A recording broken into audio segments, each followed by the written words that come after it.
Compost is a garden staple, but if you've only made a few of your own hot compost piles, you might still be making some brutal mistakes. So here are 3 hot composting mistakes every beginner makes at some point, along with some practical ways to avoid them. Starting with number 1, and this is really obvious for anyone who has a few hens hanging out, but the most painful mistake that I see gardeners making is not using their chickens to their full potential. Do you realize that chickens are like 24/7 leaf shredders? One of the things that's happening when you make hot compost is that you're giving the materials in the pile the chance to break down more quickly. That's one of the main reasons that we make compost in the first place, is to turn our leaves and lawn clippings into soil. Well, chickens have really got you covered here, because when you toss them some leaves, something inside them suspects there's a bug in those leaves. And what chickens lack in speed and efficiency, they make up for in persistence. Seriously, every hen I've ever owned only stops to sleep and pop out eggs. The rest of their time is spent desperately trying to find food other than what I gave them in their feeder. Tell me in the comments if you've seen this move from your hens. Scratch, scratch, look. Scratch, scratch, look. Over and over again. So when you give your chickens dried leaves, crop residue, weeds, wood chips, straw, they will scratch and peck it into nubbins, which increases its surface area and allows microbes the chance to break down those materials more quickly once you scoop out their bedding and throw it on the pile. I know I don't have to tell you the other thing that hens bring to the table when it comes to making good compost: nitrogen. Chicken turd bombs are incredible for heating up a pile, so toss your hens your yard waste if you've got them before piling it up in your compost setup. Mistake number 2 is going to be a controversial one, I have a feeling, because it goes against a lot of the advice that I see from gardeners. But that mistake is pulling out all of the sticks from your pile. I'll say if you've got extra sticks or chunks of wood outside of your pile, no need to go throwing in extras. But the sticks and twigs that just find their way into the pile on their own, maybe you raked them up as you were collecting leaves, or just some bigger wood chip chunks ended up coming out of the chipper, don't take those out of the pile necessarily. I like to keep them in and take them out later on after things have decomposed a bit, because what those sticks are doing is helping to keep your pile aerated. Aeration is crucial for compost microbe health, and when you've got little sticks creating pockets of space within the pile, those pockets are a good way to keep things aerated and not anaerobic. Plus, sticks can be a great way to inoculate your next pile. I just like to pull out the sticks as I use my finished compost, whether I'm sifting it finely or tossing it straight on the garden. And then I've got all these sticks with fungi and actinomycetes covering them. Those are great inoculators for the next compost pile that I start. Help get things kicked off right away once I assemble it. In summary, keep those sticks in your pile until your compost is ready to be used. Mistake number 3 is a simple one, but important, and that is not keeping your hot compost pile covered. Now, what you cover your pile with will be determined by what kind of weather that you're having, but overall, it's good to have some sort of covering for your pile so that you can keep moisture levels consistent and potentially keep nutrients from leaching out. For example, let's say you live in a really rainy climate. If you don't cover up your pile with a tarp or some corrugated roof material or scrap wood or something, your pile may run the risk of absorbing too much moisture and losing its aeration. When you make a pile, an overarching goal you should have is keeping the materials damp but not soaked. If things are sopping wet, your materials can start to harbor anaerobic microbes that can stop proper balanced decomposition from happening. Plus, those anaerobic conditions will make it impossible for aerobic microbes to stay established. You also run the risk of heavy rainfall leaching humic and fulvic acids and other nutrients out of your pile. The goal is really to hang on to those nutrients and acids until the compost is spread out across your garden beds so that the rain can wash the nutrients down into the soil where microbes live and can start to process and deliver them to your plants. On the other hand, you also don't want your pile drying out too much either. So if you live in a hot climate, a good covering can help keep moisture locked in. If you have a tarp or something over the top, when the moisture evaporates, it will hit the underside of the tarp and drip back down into the compost pile. And that nuance of specific climate really brings us to mistake number 4, which is making a pile that is neither too wet or not wet enough. And where I think a lot of beginner gardeners make this mistake, I know I did, is learning information from someone who might have a really good copy-paste information for someone living in their exact climate. But then it doesn't work for someone else living in a different climate. Charles Dowding, for instance, is one of the best gardening resources in the world, teaches extensively on how to make and use really good compost. But I remember when I made some of my first piles, I didn't really water down the materials as I stacked them up, because I had heard in one of his videos that he never waters his heaps. Thing is, I'm growing in zone 6B, semi-arid, almost high desert climate, and we get less than 20 inches of rain a year, so very low humidity. So I started adding water to my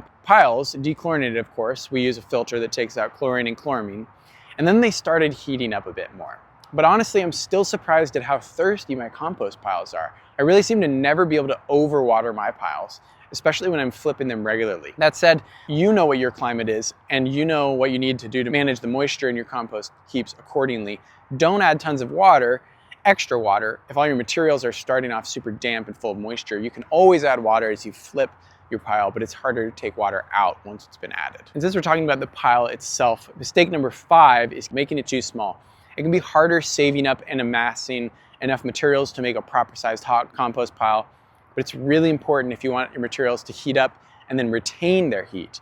A small pile of grass clippings can heat up all on its own if you keep it damp, but once you mix it up, it'll lose its heat and not likely heat up again. Hot compost is something we go to the effort of making because it gets us a finished product faster, but we won't get the speed if we don't have the heat. So in order to retain their thermal energy, we need to make a pile that is, generally speaking, 3 feet by 3 feet by 3 feet depth, width, height, or around a cubic meter in volume.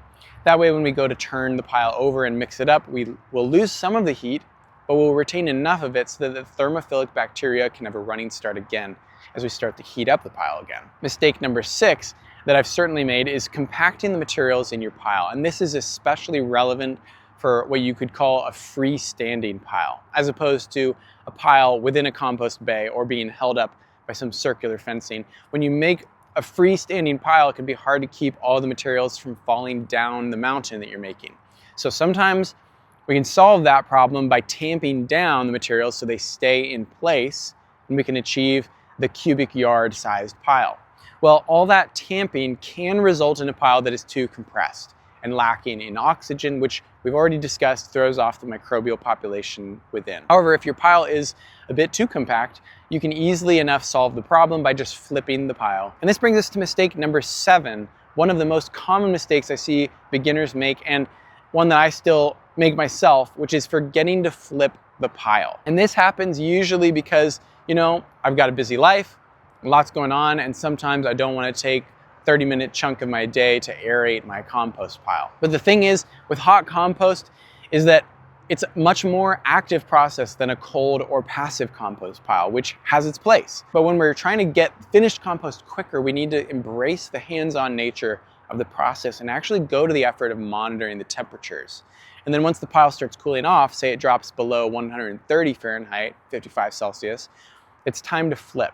And flipping, in case you're unsure, is just the term gardeners use to refer to the process of mixing up a compost pile. It's not like you can just walk over and pick it up and physically flip the entire pile on its head, but that is kind of like what you're going for when you flip a pile. You want the top to become the bottom of the pile, and then you want the sides and the outer edges to get incorporated into the middle of the pile so that all the material gets equally baked. Weed seeds and pathogens die off in that 130 to 160 Fahrenheit range, again 55 to 70 Celsius. So we want to make sure that all of them get exposed to those high temperatures, and we can maximize the effectiveness of our compost pile. Of course, if you need that reminder of when the last time you flipped your pile, you can download our free compost tracker log. We've linked to it in the description. It'll also get you started choosing ingredients and remembering what you used in each pile you make. Mistake number 8 is one that can sneak up on you, and it is hard to learn until you've made it a few times, but a mistake that I've certainly made a number of times is not spreading out my leaves and my grass clippings well enough throughout the pile. My normal hot compost recipe involves layering carbon materials with nitrogen-rich materials. Again, check out our PDF on what all those entail, but for leaves and grass clippings specifically, I found that these can really easily clump when damp. And when that happens, you get these nasty pockets of sludgy material, especially grass clippings. They become stinky and kind of slimy when you layer them too thickly. They create these mats that you have to go in and pull apart by hand when you go to flip the pile. Much easier to just evenly disperse your grass clippings throughout the pile while in the building process. Same with brown leaves. Of course, these are a source of carbon, so they won't get as stinky as easily, but they still mat, and those thick mats of leaves can lock up nitrogen in that area and keep the materials in different parts of the pile from decomposing evenly. Now, speaking of carbon materials and nitrogen-rich materials, mistake number 9 is not balancing these correctly. And the reason this is a very common mistake beginners make is because carbon to nitrogen ratios are confusing. We've classified compostable materials into these two categories, carbons and nitrogens, or sometimes even more misleading, browns and greens. But the thing is, take grass clippings and horse manure. These are both what we would designate as a nitrogen source for our compost pile, but they each contain different levels of nitrogen. And in fact, technically speaking, both ingredients contain more carbon than nitrogen, even though we call them nitrogen rich. Horse manure is often in the range of 20 to 25 parts carbon to 1 part nitrogen, whereas grass clippings range from between 12 to 18 parts carbon per 1 part nitrogen. These ratios become relevant mostly when we look at our carbon-rich sources of materials, because when we look at something like dried leaves, we've got a pretty moderate carbon-rich material ranging from around 40 to 60 parts carbon to 1 part nitrogen. But then wood chips are going to clock in at around 500 parts carbon per 1 part nitrogen. Overall, in a typical hot compost pile that contains a proper balance of carbon to nitrogen, we're trying to achieve something in the range of 30 to 1 carbon and nitrogen for the whole pile. So this would mean, hypothetically, that if we mixed equal parts horse manure with equal parts dried leaves, they would balance each other out and achieve a perfect 30 to 1 ratio. This would then create the conditions for the chemical and biological reactions to occur that bring temperatures into the thermophilic range and allow those beneficial microbes to get established. But usually piles don't come about that simply. And honestly, you're not going to want to go to the effort of meticulously measuring out equal parts carbon and nitrogens. Instead, experience will probably become your best guide. Over time, you'll get a feel for what mixture of what ingredients will result in an effective heat generating pile.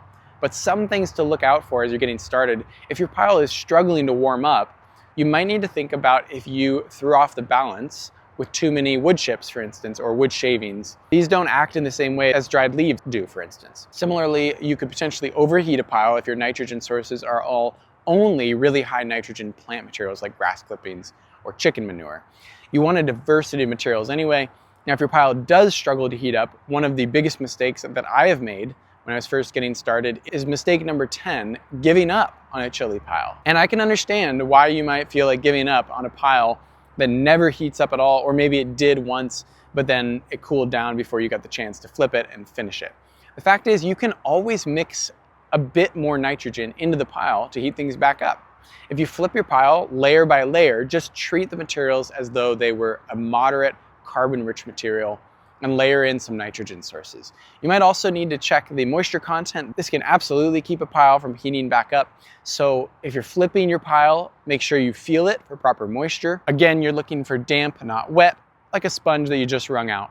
Again, if it's bone dry, add in water as you flip it to get it back to a proper moisture content, and it's very likely that it might heat back up and work toward finishing its decomposition process. The goal is to get something that looks like garden soil with no distinguishable individual ingredients. However, even if you have some clumps still in there or some straw bits poking out, you can still use that as a mulching compost. You just wouldn't be able to plant directly into it or as a soil or use it into your potting mix before sifting out the chunks. And this is one of the most frustrating things, especially when you're first getting a garden started, especially a bigger one, is that it can feel like you can never get enough compost. So mistake number 11 is forgetting the ABCs of gardening: always be composting.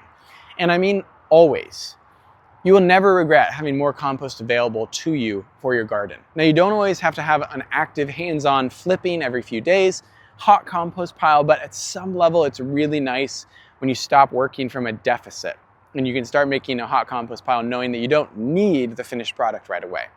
The mistake is staying short-sighted and feeling like you need compost right now, but then you forget to actually make a compost for the long haul. Get a pile going at least once per season. End of fall cleanup, great time to put those materials to use. End of winter, early spring grass clippings sprouting up, get a pile going. Late spring, midsummer, any time is a good time to start another pile. And one of the main reasons is that even after taking a pile through that whole process of heating up, mixing the pile, heating it up again until the final temps drop, and it's spent its nitrogen, even then letting the compost age a bit longer can really improve the quality and the consistency. You can culture finished compost with a more delicate fungal inoculant once it's cooled down, for example, and as long as you keep your pile covered up, it's not going to lose its value. Now, the mistake of not following the gardening ABCs can be avoided simply by avoiding mistake number 12, which is putting your compost heaps in the wrong spot of your yard. And this is a tricky one because you might not want your compost pile as the featured image of your backyard garden. You also don't necessarily want to place your 3-bay system way at the back end of your property, because then you'll never want to go back there to flip the pile or to make a pile in the first place. If you're making lots of compost every year, like many cubic yards worth, you might consider getting a delivery load of manure, wood chips, or leaves from your neighborhood landscapers. But if they can't dump the materials close to where you're making your pile, you're sort of stuck hauling materials that could have otherwise been directly tossed into your compost bays. Now, mistake number 13 is one of the most tragic in my opinion, because it's not only a missed opportunity, but it's also wasteful. And that is throwing away your food scraps and not composting them. Any peels, tops, stems, or parts of your fruits and veggies that you're not eating are typically a great source of nitrogen. Now, if you want to stockpile these, you can just toss them in a freezer bag and store them in the chest freezer until it's time to start a new pile. But if you don't have a chest freezer, or you want to minimize your waste even further, you will want to invest in a bokashi bin, because with one of these, you can not only preserve your kitchen veggie and food scraps, you can also ferment your meat, dairy, and cooked food waste prior to composting. And then you can turn 100% of your food waste into beautiful soil for your garden. To ferment your food scraps, you just need a bucket like this and a special inoculated brand that cultures the food scraps with beneficial anaerobic microbes, pre-digesting them before introducing them as a nitrogen source to a hot compost pile. This is hands down my favorite way to stockpile nitrogens for compost. I've been eliminating my food waste for years, and I love getting the feeling I'm creating a nutrient-rich soil instead of sending my scraps to the landfill. If you want to learn more about this process, you can check out our complete guide to bokashi video. Guys, I hope that was helpful. If you're able to avoid even a few of these mistakes, you'll be making heaps of beautiful compost in no time. Make sure to grab our free composting checklist linked in the description. Thanks for watching, and we'll see you in the next one.